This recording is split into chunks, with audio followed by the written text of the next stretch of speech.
कि देवर्षि नारद जी ने भगवान को श्राप दिया। मैया ने कहा क्षमा करिए नारद जी क्या है? बोले विष्णु की भक्त हैं और बड़े ज्ञानी हैं, ठाकुर जी ही कोई गलती की है। मैया ऐसा क्यों कह रही है? क्योंकि मैया के गुरु हैं देवर्षि नारद जी महाराज और शिष्य का यह धर्म है। देखो जोर से बोलो जय सिया राम। शिष्य का धर्म है गुरु कैसा भी क्यों ना हो, अगर एक बार आपने उसको गुरु मान लिया है फिर उसे अपना मन कभी मत हटाओ। किसी किसी के गुरु जी थोड़े लालची होते हैं, जजमान से ज्यादा कुछ मांगते हैं। अगर गुरु जी लालची हैं तो भी उन्हें गुरु ही मानो, लेकिन कैसा? बोले बामन भगवान जैसा मानो। अब बामन भगवान से बड़ा दुनिया में लालची कौन था? अच्छा काऊ काऊ के गुरु जी थोड़े क्रोधी होते हैं, बात बात में क्रोधित हो जाते हैं। अगर आपके गुरु जी क्रोधित हैं तो उनको परशुराम जैसा मानो। परशुराम जी इतना बड़ा दुनिया में क्रोधी कौन उत्पन्न हुआ? काऊ काऊ के गुरु जी थोड़े लीलाधारी होते हैं, लीला बड़ी रचते हैं। अगर आपके गुरु जी लीलाधारी है फिर भी उनसे अपना मन मत हटाओ। गुरु जी को क्या मानो? भगवान कन्हैया मानो। कन्हैया से सुंदर लीला किसने रचा है? किसी किसी के गुरुजी बड़े मर्यादा में रहते हैं। अगर आपके गुरुजी मर्यादा में हैं, उन्हें पुरुषोत्तम राम मानो, क्योंकि भगवान राम इतना मर्यादा किसी ने नहीं स्वीकारा है। पर गुरु से कभी अपना मन मत हटाओ। मैया ने कहा महाराज बात आपकी समझ में आई। नारद जी कौन है? बोले भगवान विष्णु के अनन्य भक्त हैं, परम ज्ञानी हैं। नारद जी कोई गलती नहीं कर सकते हैं। कारण कवन श्राप मुनि दीन्हा का अपराध रमापति कीन्हा। ये है गुरु के प्रति समर्पणता का भाव। मैया ने कहा महाराज भगवान ही कोई गलती किए होंगे, मेरे गुरु जी ऐसे अपने भगवान को श्राप नहीं दे सकते। तब बाबा ने कथा कही। मैया ने कहा थोड़ा आपको विस्तृत बताइए। बाबा ने कहा जब एक बार की बात है ना कि देवर्षि नारद जी महाराज एक सुंदर कंदरा में गए हैं और नारद जी ने बड़ा दिव्य ध्यान लगाया है। नारद जी के ध्यान लगाते ही वो समाविष्ट हो गए। देवराज इंद्र का मानो सिंहासन डगमगाने लगा। तो देवराज इंद्र ने देवर्षि नारद जी के ध्यान को तोड़ने के लिए कामदेव को भेजा और नारद जी महाराज कामदेव पर विजय की प्राप्ति कर बैठे। कामदेव उनके आगे अस्त्र शस्त्र डाल दिया। नारद जी हंस करके कामदेव को विदा कर दिए। तो नारद जी के मन में अहंकार आ गया कि हम तो कामदेव को भी जीत रहे थे। हे देवी, एक बार नारद जी महाराज अपने पिता के भवन पधारे तो पूज्य पिताजी से सारी जब बात बताई ब्रह्मा जी से, ब्रह्मा जी ने कहा कि बेटा अब कही सो कही, अब आगे मत कहना। और सुनो भगवान शिव से तो कदापि मत कहना। नारद जी के मन में काम तो नारद जी को जीत, कामदेव के ऊपर नारद जी विजय तो प्राप्त कर चुके थे। तो कामदेव सामने से हारा था, प्रत्यक्ष हारा था, लेकिन कामदेव मानो अप्रत्यक्ष इन पर विजय प्राप्त कर रहा है। नारद जी के मन में ऐसा भाव जगा कि लग रहा है मेरे पिताजी मेरे विजय से जल रहे हैं। नारद जी कहां पधारे? बोले नारद जी शिवलोक पधारे, शिव जी के पास पधारे हैं। शिव जी से सारी बात कहते हैं। शिव जी से कहते हैं महाराज आप पर कामदेव जब अस्त्र चलाया तो आपने तो कामदेव को जला दिया, लेकिन देखिए ना अब मैं अपने मुंह से क्या बढ़ाई करूं। एक बार कामदेव हमारी तपस्या को भंग करने आया था, लेकिन हमने तो कामदेव को ऐसे ही छोड़ दिया। भोलेनाथ जी समझ गए भगवान कुछ लीला रच रहे। भोलेनाथ जी ने हाथ जोड़ दिया। नारद जी से भगवान भोलेनाथ जी कहते महाराज हम विनती कर रहे, हम प्रार्थना कर रहे। संत भगवान से सदैव बड़े होते हैं। भगवान यदा कदाचित कामदेव से हार सकते हैं, लेकिन साधु कभी कामदेव से हारते नहीं हैं। ये मेरी प्रार्थना है, आपने हमसे कही, लेकिन ये संवाद भगवान रमापति से कभी मत कहना। अब तो नारद जी को पक्का हो गया कि लोग हमसे जल रहे हैं। अब नारद जी मन में विचार कर बैठे, मुझे तो कहना है तो कहना है।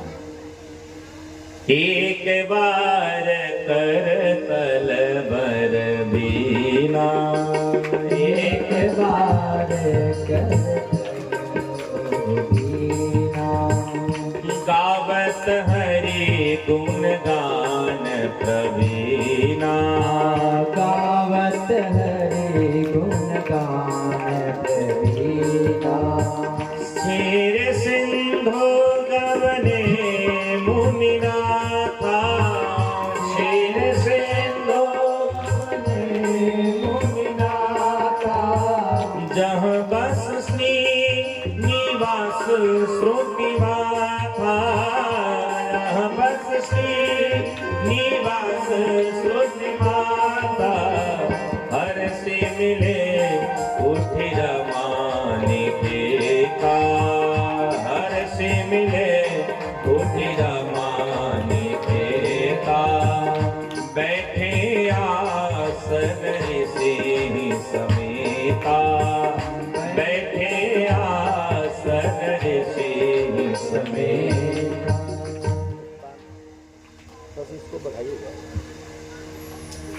नारद जी महाराज जी को न जाने के बारे क्या हुआ, और नारद जी महाराज भगवान श्री नारायण के क्षीर सिंधु पधारे। भगवान को प्रणाम करते नारद जी ने, नारद जी महाराज को ठाकुर जी ने बड़ा सुंदर सम्मान दिया।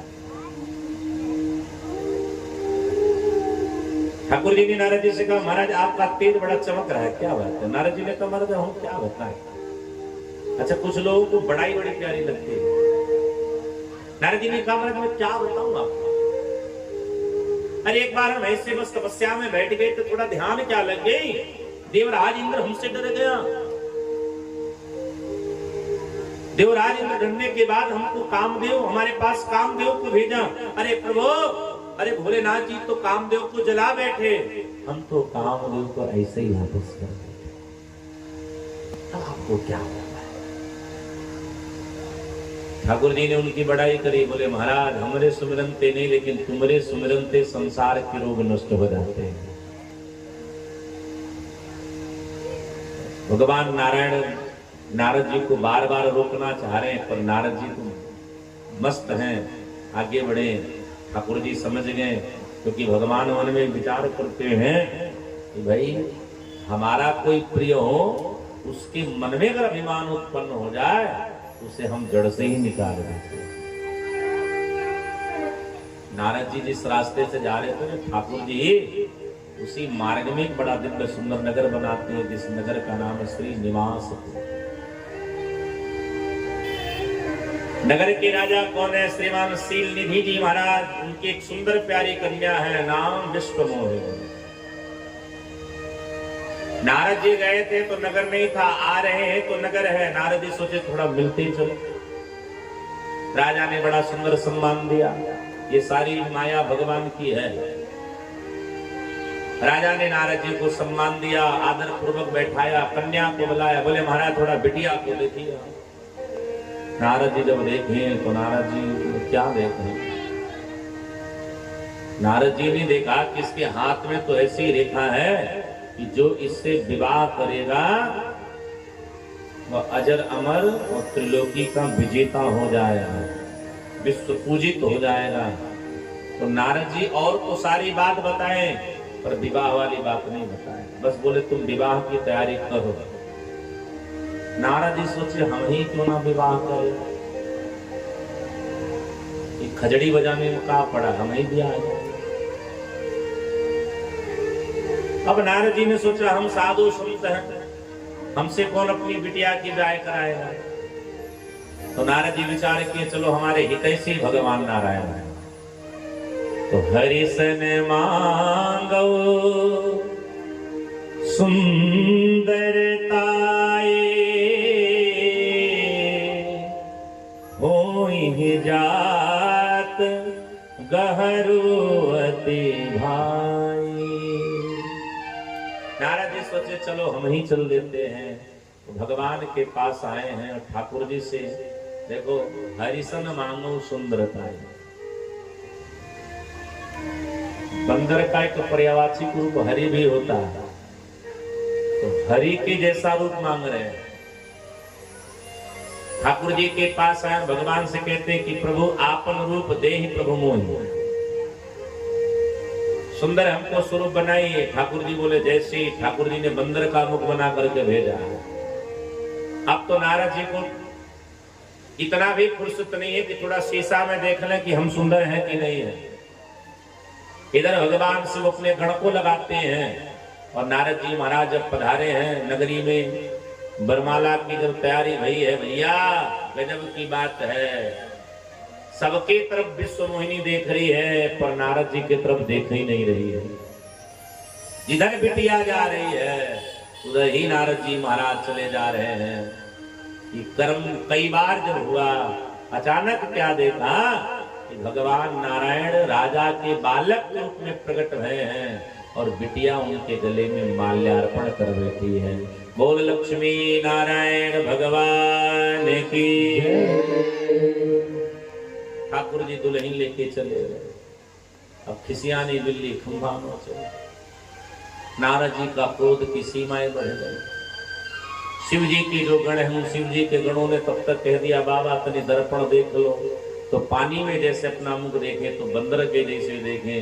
अब तो नारद जी ने उन दोनों को श्राप दे दिया, बोले जाओ तुम सब राक्षस बन जाओ। अब नारद जी बड़बड़ाते आ रहे हैं, तब तक मार्ग में भगवान नारायण इस विश्व मोहिनी कन्या के साथ और लक्ष्मी देवी के साथ मार्ग में ही प्रसन्नचित्त होकर के मिले गए। और ठाकुर जी हंस करके कहते हैं देवी, हे नारद जी महाराज, कहाँ की यात्रा हो रही है, कहाँ बड़बड़ाते आ रहे हैं। अब तो नारद जी का पारा ही चढ़ गया और भगवान को श्राप दिए। परम स्वतंत्र सिर पर कोई, परम स्वतंत्र सिर पर कोई, भावहि मन करम तुम सोई, भावहि मन करम तुम सोई। भगवान श्री देवर्षि नारद जी महाराज कहते हैं कि तुम अपने आप को परम स्वतंत्र मानते हो ना, इसलिए जिससे हम विवाह करना चाह रहे थे तुमने उससे विवाह कर लिया और तो तुम हमारी कुशल क्षेम पूछ रहे हो। तुमको पता नहीं है कि तुम्हारे ऊपर भी हम सब है। सन कपिया प्रेते तुम दीन हमारे, कपिया प्रीति तुम दीन हमारे, करहि कीस सहाय तुम्हारे, करहि कीस सहाय तुम्हारे।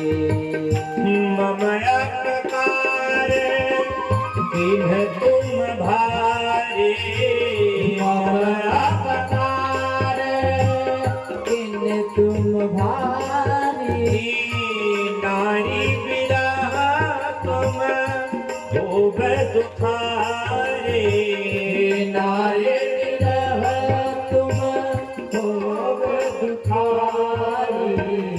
देवर्षि नारद जी महाराज कहते हैं कि मैं तुमसे सुंदर रूप मांगा तो तुमने हमको बंदर की आकृति दे दी। जहाँ हम तुमको श्राप देते हैं कि एक अवतार जब तेरा होगा कि बंदर का ही रूप वाला तेरी सहायता करेगा। आज मैं जैसे पत्नी के स्त्री के वियोग में भ्रमित हो रहा हूँ, एक दिन तुमको भी नारी के वियोग में ऐसे ही भटकना पड़ेगा और उस दिन ये बंदर तेरा सहायक करेगा। ठाकुर जी ने कहा आपका श्राप हम सर पे स्वीकार करते हैं और हंस करके भगवान जैसे माया को दूर करते हैं। तब नारद जी को लगा कि हमने बड़ा अपराध कर दिया। नारद जी महाराज भगवान के चरणों में लेट गए। ठाकुर जी ने कहा ये मेरी इच्छा है, आप चिंता मत करें। नारद जी ने कहा कि ये सब कष्ट कैसे दूर होगा। अब भगवान कहते हैं कि आप जाइए भगवान शिव के शतक नाम का पाठ करिए। तो भोलेनाथ जी की वो नाम का जप करते हैं। आओ हम सब भी बाबा का मंगल जप करें।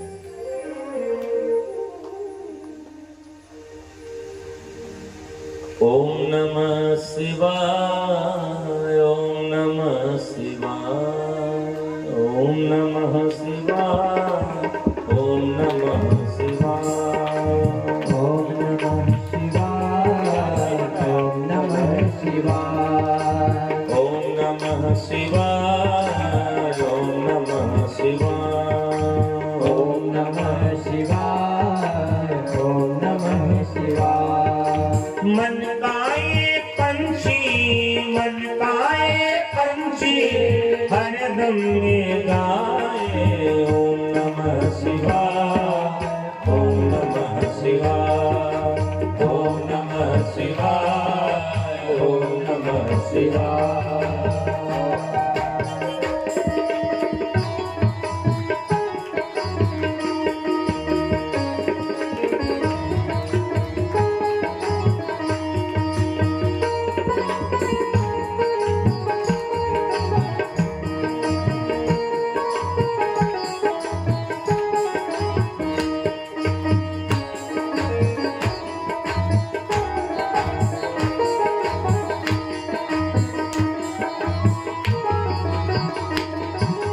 विश्वास की माला टूटी पड़ी है, विश्वास की माला टूटी पड़ी है, विश्वास की माला टूटी पड़ी है, विश्वास की माला टूटी पड़ी है।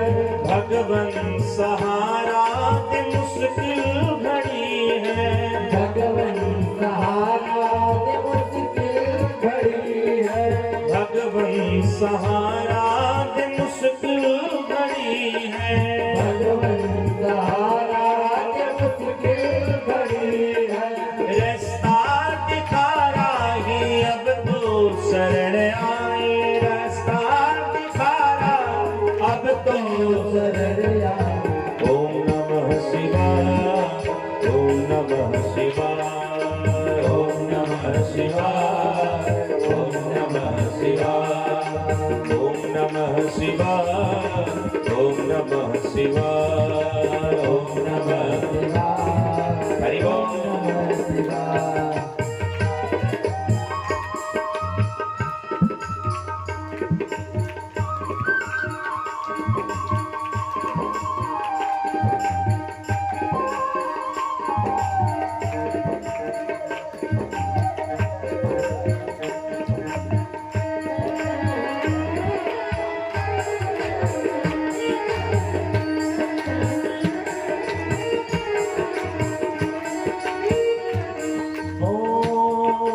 जीवन में कैसा अंधेरा हुआ है, जीवन में कैसा अंधेरा हुआ है, संदेह ने हमको घेरा हुआ है, संदेह ने हमको घेरा हुआ है। जीवन में कैसा अंधेरा हुआ है, जीवन में कैसा अंधेरा हुआ है, संदेह ने हमको घेरा हुआ है, संदेह ने हमको घेरा हुआ है। श्वासों की सरगम पे धड़कन ये दोहराए, आंखों की सरगम पे धड़कन दोहराए। ओम नमः शिवाय, ओम नमः शिवाय, ओम नमः शिवाय, ओम नमः शिवाय, ओम नमः शिवाय, ओम नमः शिवाय, ओम नमः शिवाय, ओम नमः शिवाय, ओम नमः शिवाय, ओम नमः शिवाय, ओम नमः शिवाय, ओम नमः शिवाय।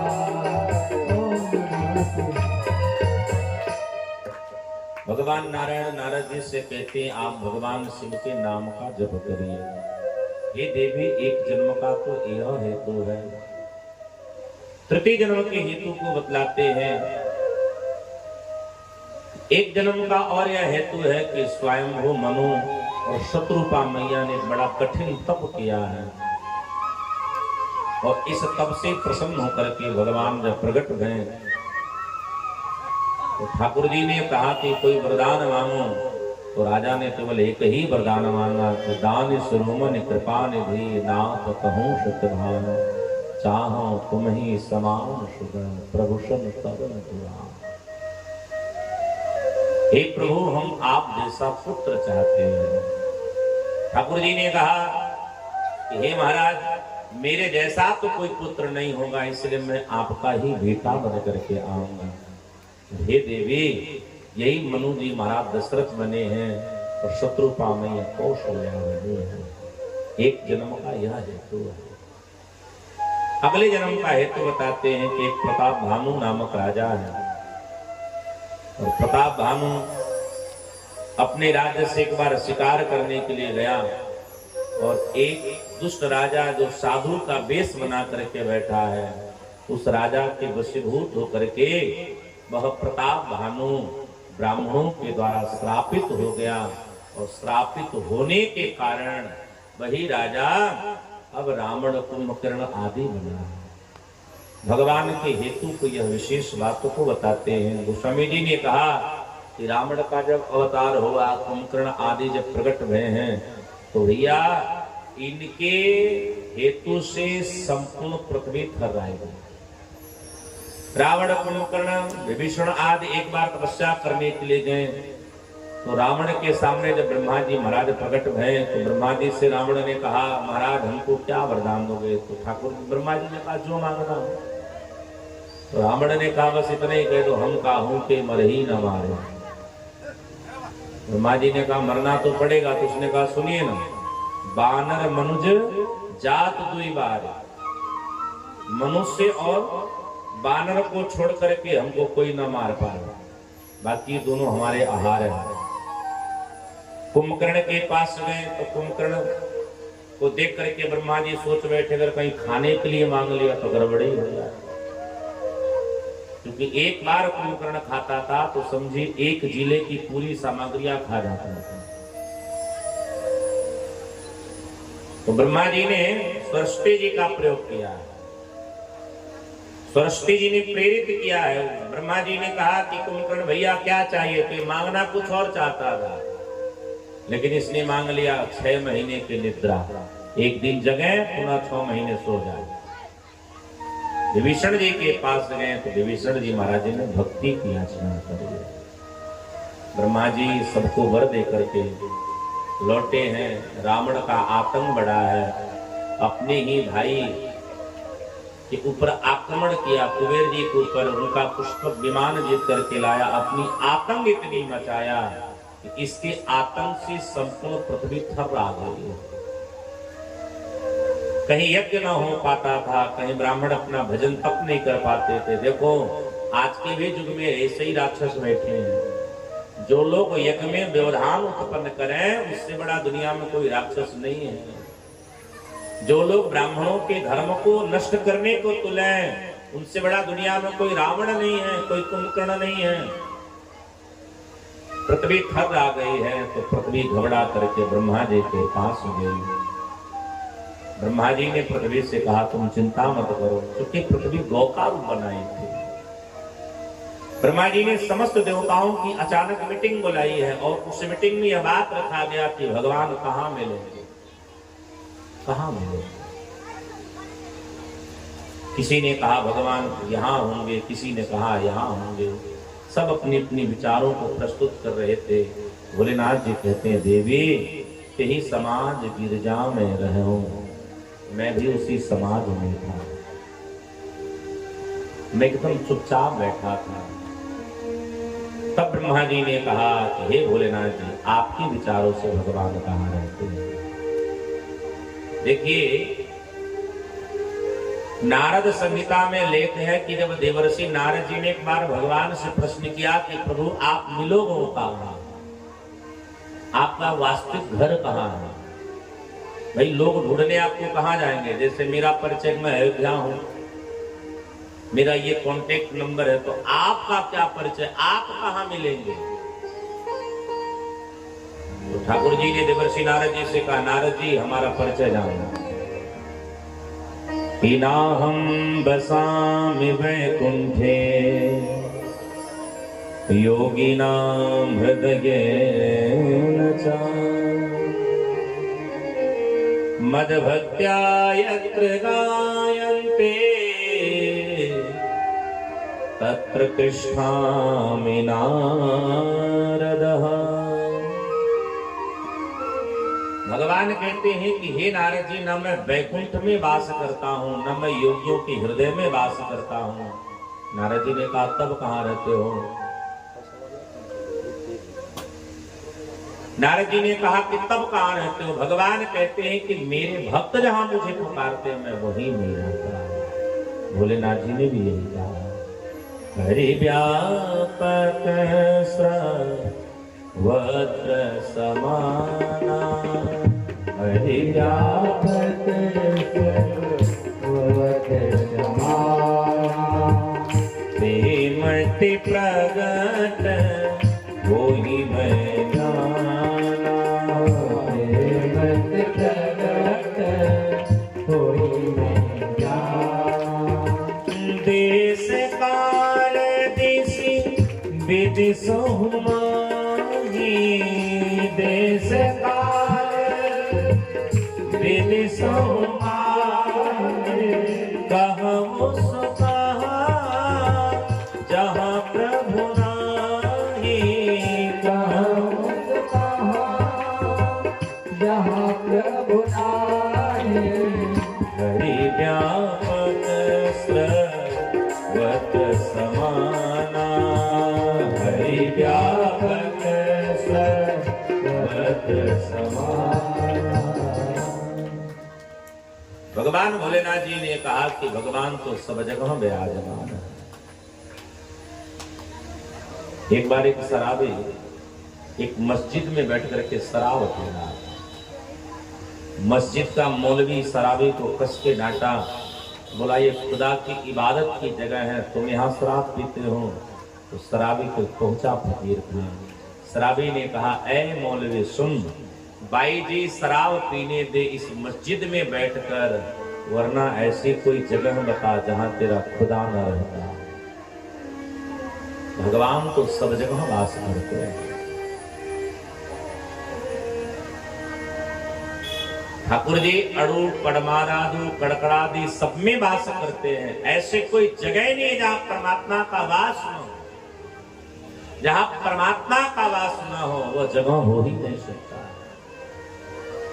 ब्रह्मा जी को यह वचन बड़ा अच्छा लगा है और ब्रह्मा जी ने शिव जी को यहाँ साधु साधु कह के संबोधन किया है और तब संपूर्ण देवता भगवान की स्तुति करते हैं। तो आइए हम स्तुति के दो चार पंक्ति को गुनगुनाते हैं, क्योंकि आज हमारा मुख्य लक्ष्य है हम ठाकुर जी के जन्म की बधाइयां का आनंद।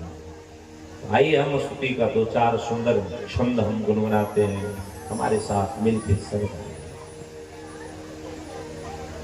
जय जय सूर्य नायक जन सुखदायक, प्रणत पाल भगवंता, गोविंद हितकारी जय सुरारी, सिंधु सुता प्रिय करुणा, पालन सुर धरणी अद्भुत धरणी, मन मन जाने कोई, जो सहज कृपाला दीन दयाला, करहु अनुग्रह सोई। जय जय अविनाशी सब घटवासी, व्यापक परमानंदाय, विपत गोतीतम चरित पुनीतम, माया रहित मुकुंदा, जय लागी विरागी अति अनुरागी, विगत मोह मुनि वृंदा, निसे गासर जावई गुण गण गावई, जयति सा सच्चिदानंदा तेरी सृष्टि उपाय त्रिविध बनाए संग सहाय न दूजा सो करहु आधारे चिंत हमारे जाने भगति न पूजा जो भव भय भंजन मुनि मनरंजन गंजन विपति भरूता मन कम बचवानी छाड़ सयानी शरण सकल सुर जोता सादर श्रुत शेषा ऋषय शेषा जाको कोई नहीं जाना यही दीन प्यारे वेद पुकारे जब मूसो भगवाना भगवा हृदय मंदर सब विध सुंदर गुण मंदिर सुख गुंजा मुनि सेठ सकल सुर परम भयातुर नमत नाथ पद कंजा। संपूर्ण देवता मिलकर के भगवान की स्तुति को करते हैं। ठाकुर जी देवताओं की स्तुति को श्रवण करके भगवान आकाशवाणी करते हैं कि जन डर पहुँ मुनि सिद्ध सुरेशा तुम ही लाभ धरियो मधुरेशा।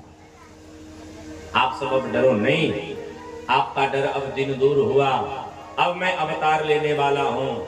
आने वाले समय में अयोध्या के राजा होंगे महाराज दशरथ जी महाराज, उनकी देवी कौशल्या के गर्भ से मैं अपने अनशन के सहित अवतरित होऊंगा। तब तक तुम सब करो क्या? बोले हमारी सेवा के लिए आप सब प्रकट होइए। तो संपूर्ण देवता अपने अपने अंश से बंदर भालू के रूप में सब प्रकट होते हैं। हमारे गोस्वामी जी महाराज कहते हैं कि अब हम चलिए चलते हैं अयोध्या की तरफ में। जोर से बोलो अयोध्या धाम की। तो गोस्वामी जी महाराज अपने मन को कहाँ लेकर के चलते हैं? अयोध्या। तो आप सब भी शरीर से इस ग्राम में बैठिए, चलिए हमारे मन से अयोध्या की यात्रा को हम करते हैं। अरे ले चल अपने नागरिया अवध बिहारी सांवरिया, ले चल अपने नागरिया अवध बिहारी सांवरिया। ओ श्री धनुषधारी सांवरिया, ओ धनुषधारी सांवरिया, हो ले चल अपनी नागरिया, ले चल अपनी नागरिया अवध बिहारी सांवरिया, हो अवध बिहारी सांवरिया।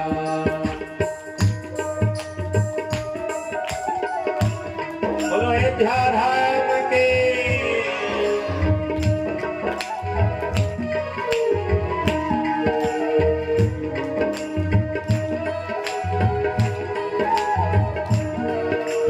जय हो।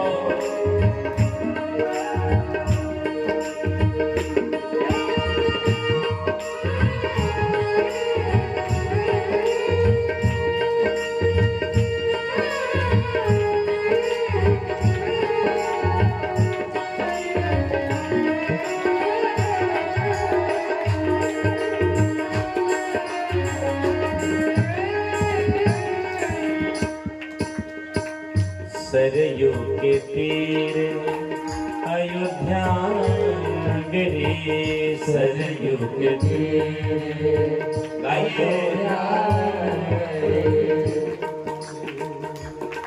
माई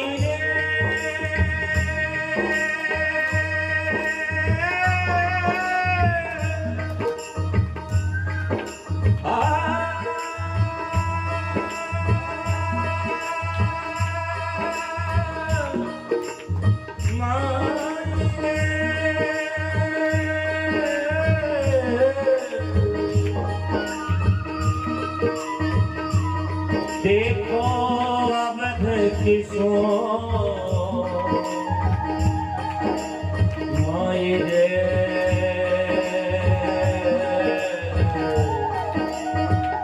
देखो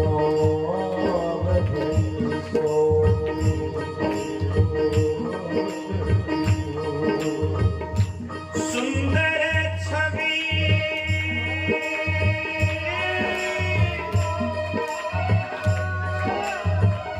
जिनकी बड़ी प्यारी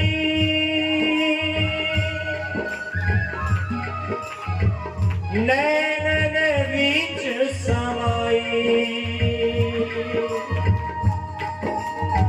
मृद मोहिनी बसंत से सुंदर कोयल मन कुहू कुहू गाए रसना इन जिघयन प्रेम भई तब नैनन वह छवि छाए